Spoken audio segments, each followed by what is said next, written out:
días a todos. ¿Me oís bien, no? Lo primero, agradecer a la Unión Española Fotovoltaica y a la Consejería de Desarrollo Sostenible el que me hayan invitado a esta jornada. Y la verdad es que estoy encantado porque veo la asistencia de todos y caras muy conocidas, con lo cual que espero que la jornada sea todo lo satisfactoria que todos queremos que sea. Antes de empezar con mi... Bueno, en principio, para mi intervención, como sabéis, más o menos lo hemos titulado con la calidad de los estudios de impacto ambiental, ¿vale?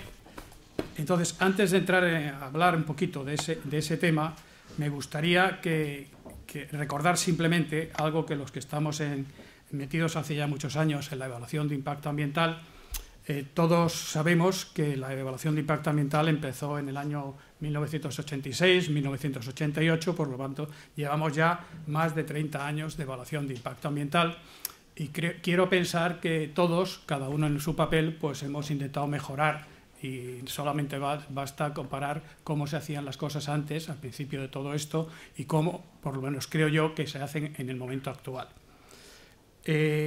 Como todos sabéis, hay una serie de actores que participamos en esta evaluación de impacto ambiental. Por un lado, como sabéis, toda la evaluación de impacto ambiental está subsumida dentro del procedimiento sustantivo. Creo que todos estáis familiarizados con estos términos. El órgano sustantivo es aquel que autoriza los proyectos. Por lo tanto, nuestro procedimiento está subsumido dentro del procedimiento de autorización sustantiva. Por lo tanto, uno de los actores principales es el órgano sustantivo, que tiene encargada de hacer alguna de los procedimientos y de los trámites que están dentro de la evaluación ambiental. Otro organismo, en este caso nos toca a nosotros, los órganos ambientales. Estoy hablando de la Administración General del Estado, pero es igual similar en la autonómica. Somos el órgano ambiental, que somos los encargados de hacer lo que denominamos resoluciones o, para entendernos, declaraciones de impacto ambiental, en el caso de procedimientos ordinarios. Y después, y tiene mucho que ver con lo que a mí me trae hoy aquí, en esta pequeña charla, que son los promotores de los proyectos. Promotores de los proyectos apoyados normalmente en una consultoría especializada que a lo largo de estos años se ha ido desarrollando y que creo que en estos momentos son de las mejores de Europa y del mundo, puesto la experiencia que tienen y se ha demostrado a lo largo de todos estos años.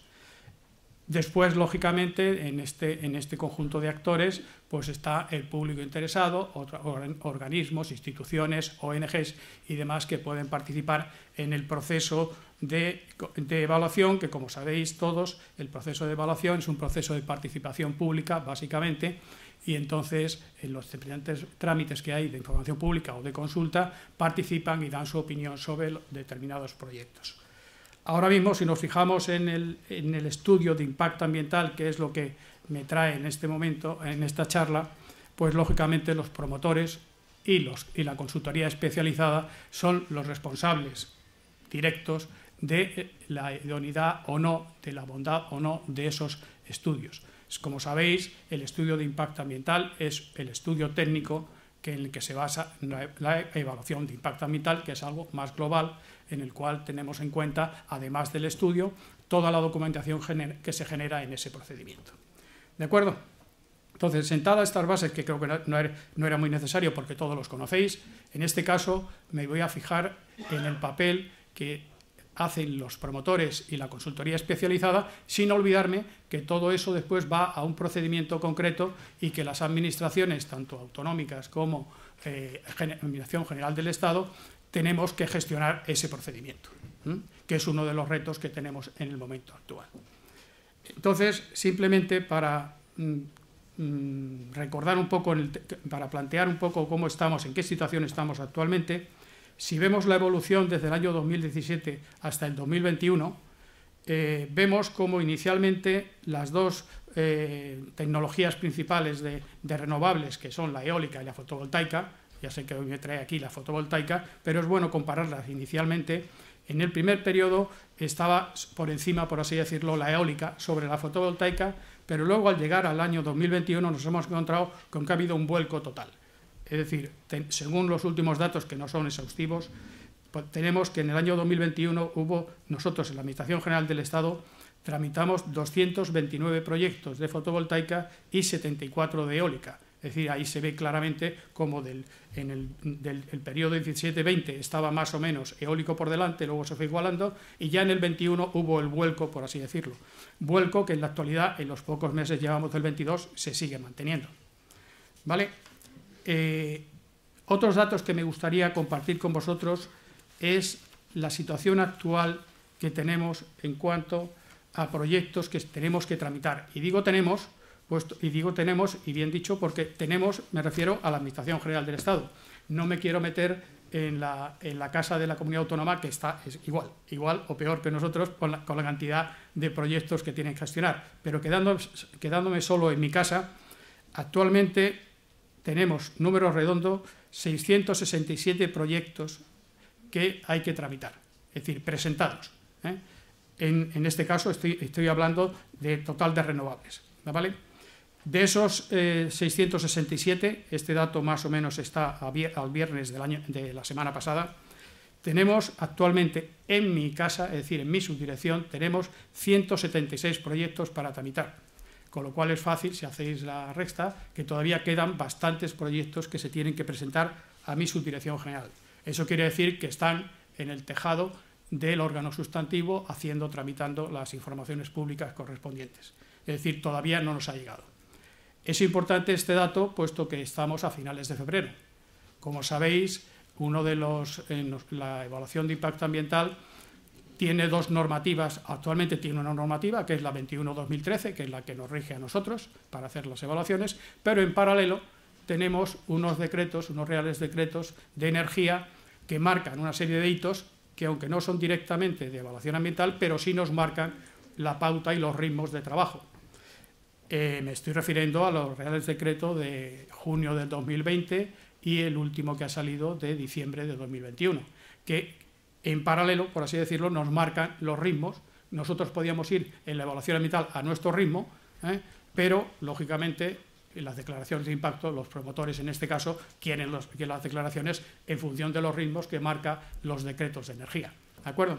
Por lo tanto, es fácil ver el reto, y yo quiero calificarlo así como un reto, el reto que tenemos actualmente para poder cumplir, hoy estamos en febrero, la fecha, digamos, límite principal, tenemos una fecha intermedia que sería septiembre de este año, pero la fecha principal va a ser enero del año que viene, en el momento en el que los promotores van a decir que quieren su declaración de impacto ambiental como fecha límite para poder seguir la tramitación administrativa correspondiente. Por lo tanto, como veréis, es fácil de deducir que tenemos, vamos a llamarle, un reto. Y para ese reto necesitamos precisamente lo que me trae a mí hoy aquí. Es decir, pedirle a los promotores y consultoría especializada, sobre todo, que intenten mejorar, y no digo que sean malos actualmente, pero siempre hay margen de mejora, intenten mejorar los estudios de impacto ambiental, la calidad de los estudios de impacto ambiental, para que podamos hacer los procedimientos administrativos correspondientes lo más ágiles posibles, más rápidos, y de esa manera podamos cumplir los objetivos que nos hemos marcado todos, que para fijarnos en uno pues será enero del año que viene, puesto que entiendo que ya no va a haber más prórrogas, en principio. Por lo tanto, entiendo, es el escenario que tenemos que trabajar. Entonces, con ese escenario trabajamos. Como sabéis, el PNIEC establecía una serie de objetivos, 2030, que más o menos nos podemos decir que, hablando ya centrándome en la fotovoltaica, que básicamente va a ser, necesitamos multiplicar por 4 la capacidad de generación en fotovoltaica para cumplir los objetivos que se marcan en el PNIEC. Actualmente, como ya os digo, se han presentado en la Administración General del Estado 667 proyectos, que da un total de megavatios de 66.092, números redondos, no, exactos, de generación. Aquí estoy metiendo la renovable completa, ¿vale? Por lo tanto, podemos pensar que con todo lo que se está presentando se podría cubrir perfectamente los objetivos del PNIEC y sobraría. Por lo tanto, en ese sentido no habría un problema. Para mí el problema principal, y es el reto a lo que yo siempre hago mención, es poder llegar a las fechas marcadas cumpliendo con todo lo que tenemos que cumplir, con los trámites, y sin perder ni un ápice del rigor en la evaluación de impacto ambiental. ¿Vale? Aquí no se trata de llegar con toda la cantidad de proyectos y decir, tirarlo al aire y el que salga a la izquierda sí y el que salga a la derecha no. Aquí vamos a hacer una evaluación reglada, como está establecido, y el proyecto que se tenga que caer se caerá y el que tenga que seguir adelante saldrá. Pero para que facilitarnos la vida y para que todo ese rigor podamos mantenerlo, necesitamos, como os he dicho antes, que los estudios de impacto ambiental tengan la mayor calidad posible. Para ello, simplemente, y por suerte no es lo normal, pero efectivamente podemos repasar más o menos cuáles son las deficiencias, que entiendo que vosotros las conocéis de sobra, cuáles son las deficiencias principales que se plantean a la hora de hacer los estudios de impacto ambiental. Los estudios de impacto ambiental, la legislación establece una serie de requisitos mínimos formales que debe establecer, pero me voy a fijar simplemente en algunos de los que son más concretos para este tipo de tecnología, como en este caso es la fotovoltaica. Uno de los puntos principales y que estamos teniendo más discusión por los promotores es el tema del ciclo biológico de fauna. Como sabéis, nosotros pedimos que los estudios de impacto ambiental vengan con el ciclo biológico completo. Somos conscientes, y por eso tampoco nos hemos puesto muy duros en ese tema, somos conscientes de que la aparición del Real Decreto de junio de 2020 pilló a algunos promotores con el pie cambiado. Es decir, que no tenían hecho los deberes todavía, porque no se habían fijado unas fechas concretas y por lo tanto les pilló más o menos con las cosas a medias, vamos a decirlo así. En ese momento, lógicamente, con las múltiples reuniones que tuvimos en el Ministerio hasta que llegó la pandemia y posteriormente lo hemos mantenido en la medida de lo posible con las videoconferencias, siempre se les dijo que continuasen, que en diciembre del 20, que es cuando tenían que entregar la documentación para empezar la tramitación administrativa, que siguiesen con los estudios correspondientes para que cuando se les solicitase en la tramitación lo pudiesen aportar inmediatamente. Por desgracia, y digo por desgracia, la tramitación administrativa de la información pública ha sido muy lenta. Nada más solamente hace falta ver los datos que os he dicho antes. Todavía falta casi pues no sé, si tenemos 667 que tienen que llegar y han llegado 176, pues ahí sabéis lo que nos falta, ¿vale? Por lo tanto, todo eso nos tiene que llegar ya, puesto que tenemos que tramitar todo en este año, ¿vale? Para enero del año que viene. Para eso necesitamos, lógicamente, que el ritmo de tramitación sustantiva, en este caso de la información pública, sea lo más ágil y rápido posible. Somos conscientes que todo ese periodo, es decir, que hizo que el 2021 prácticamente se dedicase a hacer esa tramitación y no se completase todavía, pues ha permitido que los consultores, que los promotores terminasen sus estudios de avifauna, lo pudiesen ir terminando. Por lo tanto, debemos pensar que en este momento todos tienen sus estudios de avifauna completos, dispuestos a presentar en el Ministerio en cuanto se les requiera.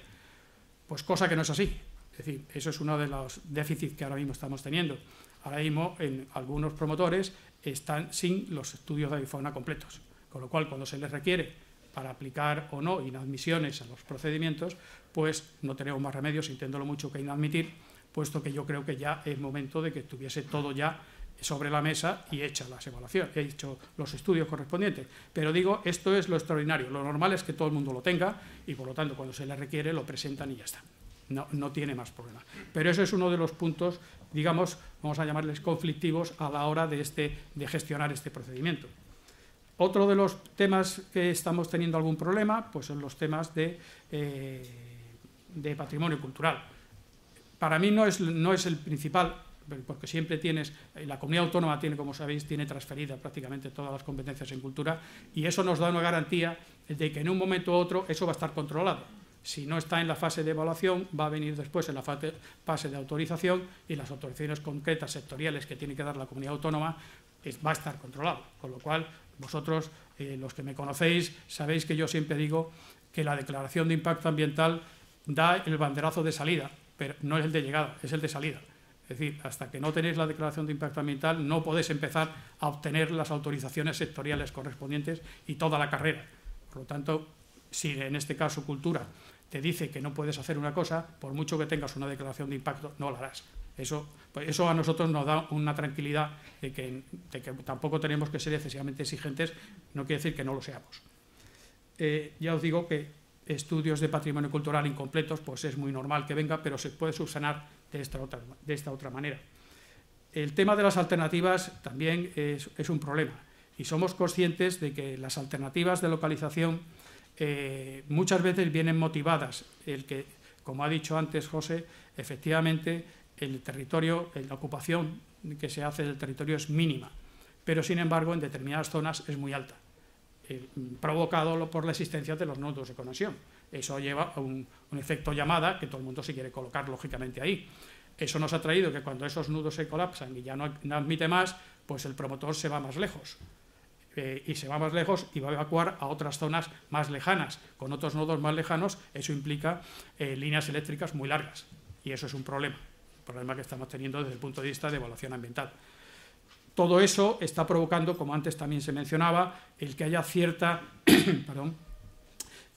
movimiento en contra del despliegue de estas energías renovables, que yo creo que en parte está justificado en determinados momentos, pero que se puede solucionar perfectamente, como decía también José, con unos estudios en condiciones y haciendo las cosas de verdad, cada uno en lo que nos toca, haciéndolas bien.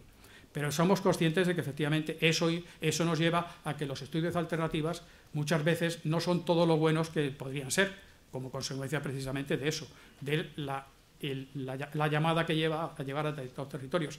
Eso implica que hay determinados municipios, ayuntamientos, que están en contra de todo eso, porque ven que sus municipios se van a ver de alguna manera, en este caso hablando de fotovoltaicas, alicatados casi todo por esta instalación, cosa que no debería ser así, y por lo tanto en la evaluación debemos contemplar los estudios sinérgicos y demás, que es otra de las asignaturas pendientes que tenemos, para que ese impacto no sea tal en determinados territorios, ¿vale? Pero efectivamente tenemos territorio de sobra, tenemos áreas de sensibilidad baja de sobra en todo el territorio español, como para poder instalar todo eso, sabemos efectivamente condicionado por las conexiones, por los puntos de conexión.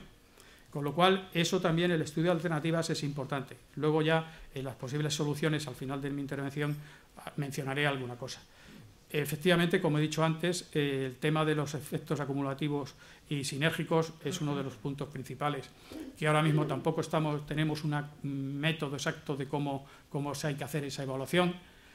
Nosotros lo que sí pedimos en los estudios de impacto es que por lo menos el promotor y la consultoría que trabaja para ellos hayan tenido en cuenta los proyectos que ya existen en el territorio y aquellos que están en tramitación que sean de conocimiento público. Lo que no podemos hacer es que, claro, como un procedimiento se sustancia y tarda en sustanciarse, pues al final de todo el proceso digas, es que no me he tenido en cuenta uno que ya se ha aparecido en el proceso, antes de que se hiciese el estudio de impacto ambiental. Por lo menos lo que sí estamos pidiendo es que en el momento que se hace el estudio de impacto ambiental se tenga en cuenta todo lo que existe, ya está construido, con autorización correspondiente, y lo que se pueda entender que está en proceso claro de tramitación, ¿vale? No en la idea en la cabeza de alguien que piensa hacer una cosa que luego se vuelve realidad en un momento determinado, pero que ya no era el momento en el que se estaba haciendo ese proyecto. También otro de los puntos que vemos en la evaluación de impacto es la excesiva fraccionamiento de proyectos. Como sabéis, los 50 megavatios, digamos, es lo que nos dice lo que es competencia de la comunidad autónoma y lo que es competencia de la Administración General del Estado. Entonces, lo que sí estamos viendo también es que hay unos proyectos se hacen por menos, porque el promotor es libre de hacerlo como quiera, lógicamente, por menos para tramitar en una administración, otros por más para tramitar en otra. Y sobre todo, lo que sí vemos es que son proyectos en una zona muy concreta, pequeños proyectos de 50 y tantos megavatios, de 60 megavatios, todos juntos, cada uno con su estudio de impacto ambiental y cada uno independiente.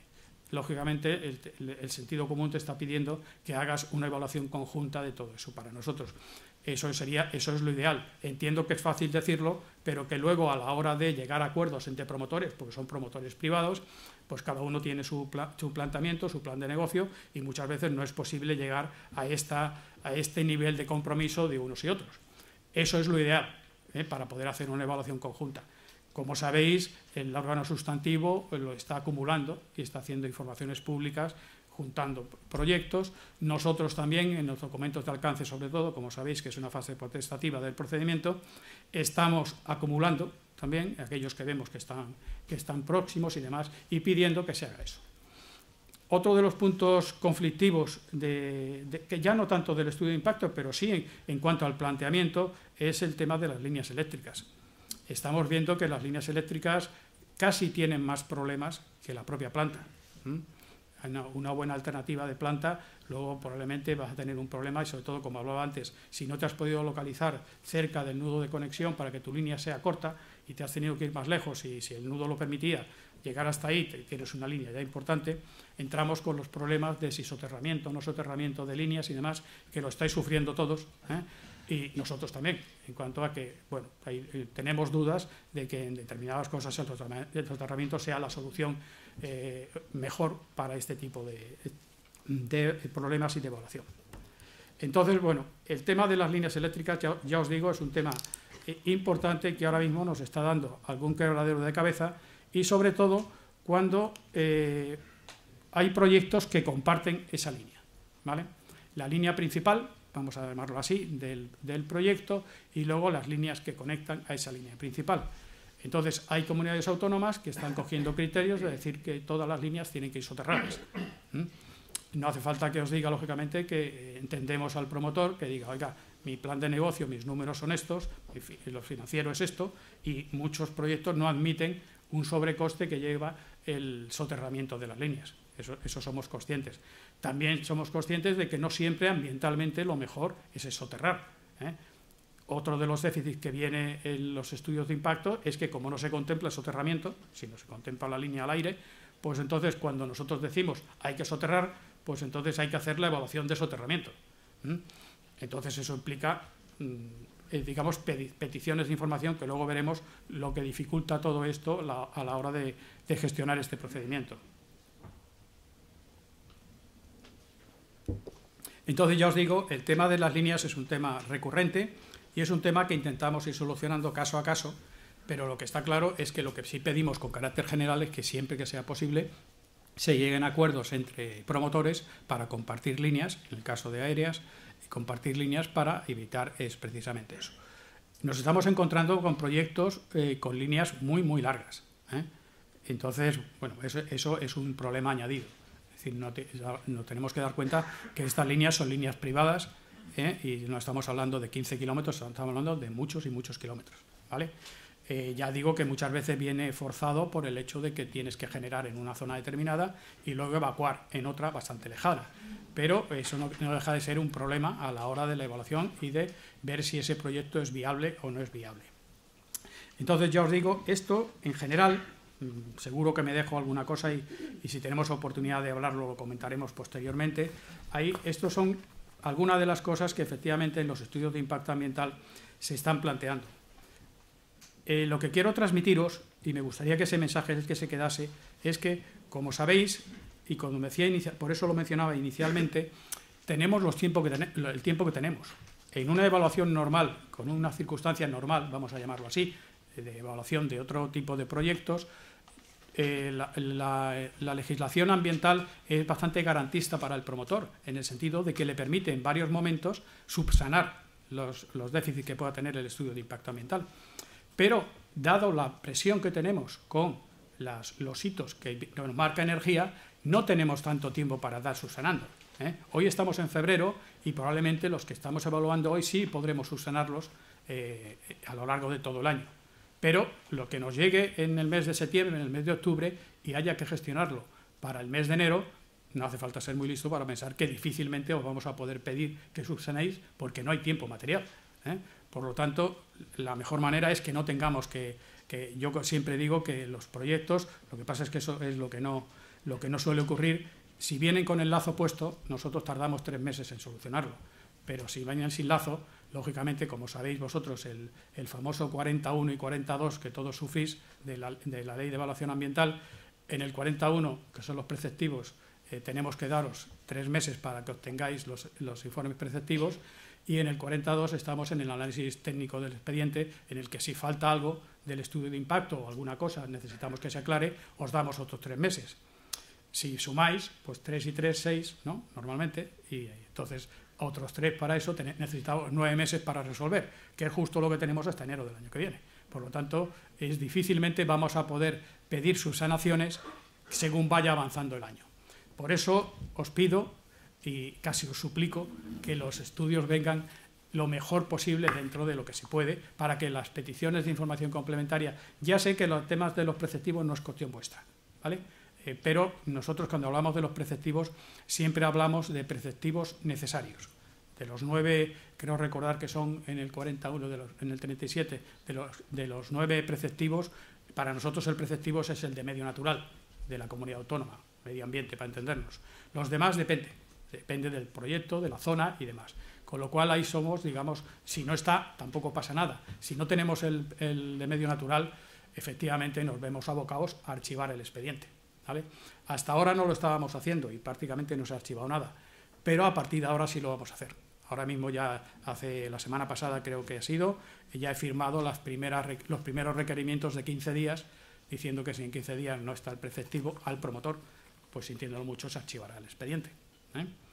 Es un último esfuerzo, daros cuenta que llevamos meses con esto, o sea, no son 3 meses más 15 días, llevamos ya tiempo, entonces no tenemos ya más remedio que pedir, oye, si en 15 días no lo tienes, pues lo que pasa es que yo sinceramente pensaba que este instrumento no lo queríamos utilizar porque creo que es injusto, porque penaliza al promotor por un déficit de la administración en general, pero la administración en general también tiene sus limitaciones y lógicamente no se puede, ni nosotros, ni la autonómica, ni otro organismo puede, ante la avalancha de proyectos que tenemos, porque yo os he dicho los 667 de la administración general, pero si sumamos los autonómicos, pues ya podéis ver la cantidad de proyectos que hay que tramitar.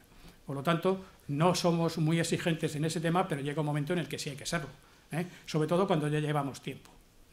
Entonces, ahora mismo, efectivamente, si no están los preceptivos, el preceptivo necesario, principal, y algún otro que pueda haber por ahí, confederación, cosas así, o sea, los déficits de los preceptivos no solamente es que el de medio natural no conteste, también en la casa mía, pues tiene sus problemas la confederación, costas, el que toca y demás, o sea, todos los departamentos tienen problemas para evacuar los informes que se están pidiendo dentro del procedimiento ambiental, puesto que son muchos los que hay, ¿vale? Entonces, a partir de ahora sí vamos a hacer eso, y ya lo estamos haciendo, pero ya os digo que no hay que asustarse porque casi todos los están obteniendo los preceptivos. No sé cómo, pero al final, cuando ya dices, pasan los 15 días, está el preceptivo, por suerte. Entonces, no quiero saber cómo los conseguís, pero el caso es que no hay que utilizarlo porque efectivamente es algo que no nos gusta utilizar.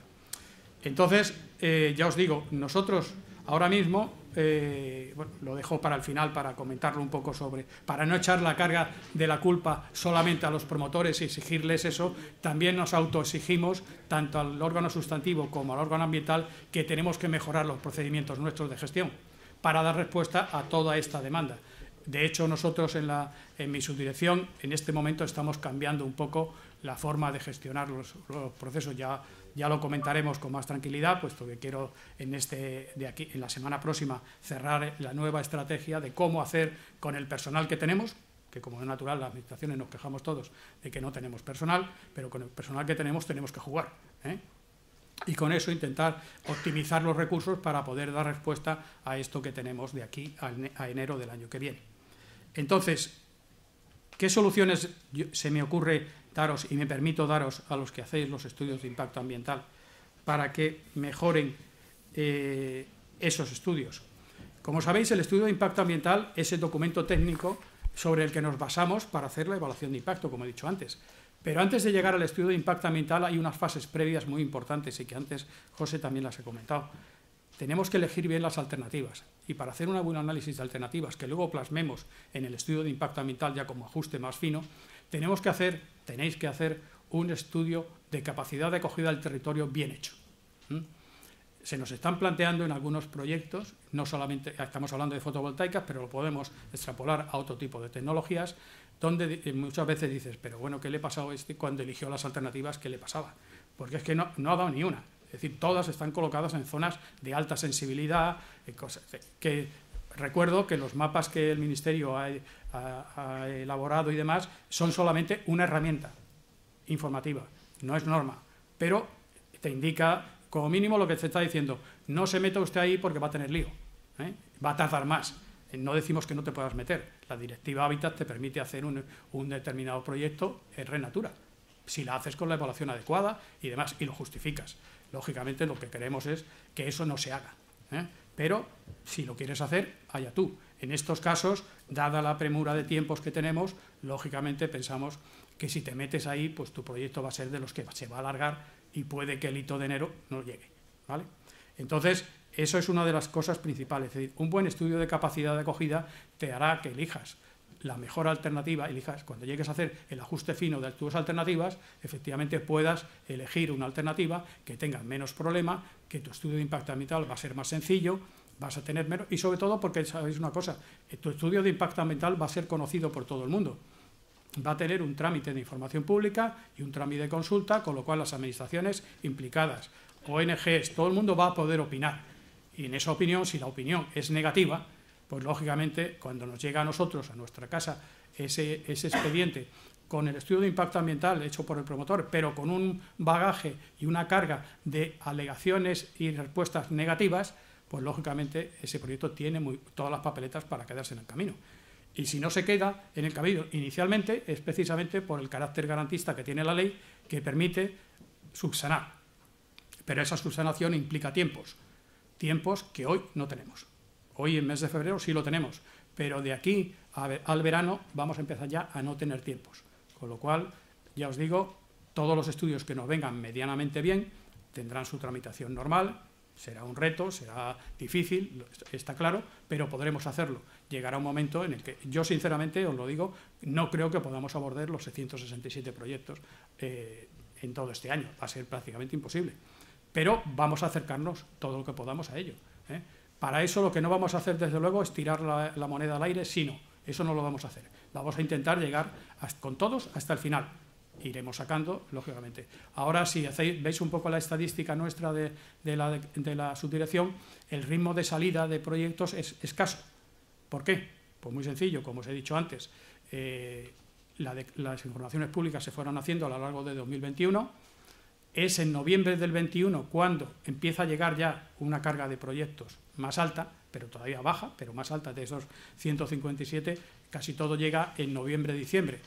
Como os he dicho antes, tenemos 6 meses para limpiar el expediente por los preceptivos o por los déficits del estudio de impacto. Estamos ahora mismo en la fase de terminar la limpieza. Es decir, todavía estamos en la tintorería y estamos limpiando expedientes. A partir de ahora empezaremos a sacar ya resoluciones a un ritmo ya más alto, ¿vale? Luego llegará la tacada, según nos vayan llegando las informaciones públicas, e iremos atendiendo todo lo que podamos. De esa llegada de nuevos expedientes, los que vengan con el estudio de impacto ambiental lo mejor posible, pues saldrán antes. Lógicamente, el ritmo, la evaluación se hace conforme se va llegando, pero la salida no es igual. La salida va conforme cada procedimiento se va desarrollando. Por lo tanto, ya os digo, y no sé si ya me estoy pasando, simplemente comentaros que os ruego, os pido que encarecidamente que intentéis mejorar en la medida de lo posible los estudios de impacto ambiental con objeto de mejorar en lo posible, esos estudios para facilitar la tramitación completa. Ya os digo que ese es el objetivo y yo creo que tampoco tengo que daros más consejos de cómo tendríais que hacer estos estudios y demás, porque creo que la consultoría que hoy está presente aquí, una representación muy importante de ella, sabe de sobra cómo tiene que hacer los estudios de impacto ambiental. Ya sé que las prisas no son buenas para nada, pero ahora mismo corre prisa. Y por lo tanto yo lo único que os puedo ofrecer es que una vez que ha pasado, espero, todo esto, la pandemia y demás, hemos vuelto a retomar las reuniones presenciales. Si no, seguiremos manteniendo las reuniones videoconferencia, pero a mí me gustan más las presenciales. Iremos teniendo todas las presenciales que necesitéis. Sé que algunos de los que estáis aquí tenéis pedida reunión conmigo hace ya un tiempo. Prometo que lo retomamos y que intentaremos estarnos con vosotros para poder aclarar todo lo que esté. Lo que sí os pediría que fuera para cosas muy concretas y no para hablar de mi libro, porque ahora mismo no estamos en el tiempo de hablar del libro de nadie, sino vamos a temas concretos, a dudas concretas que nos faciliten la vida a todos. Y simplemente, ya para terminar, pues eso, agradeceros el que habéis estado aquí. No sé si luego tendremos oportunidad de comentar alguna cosa, y si no, pues ya sabéis, todos sabéis dónde estoy, y nada más. Muchas gracias por todo. Gracias.